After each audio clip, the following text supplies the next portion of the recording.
तोर सही छाई गई कहिया में ससुराल से तोरा देखले अखिया तोर सही छाई गई कहिया में ससुराल से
तोर से छाई गई कहिया में ससुराल से तोरा देखले अखिया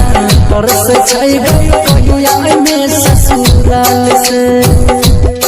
आई जो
तोर से छाई गई कहिया में ससुराल से तोरा देखले अखिया तोर से छाई गई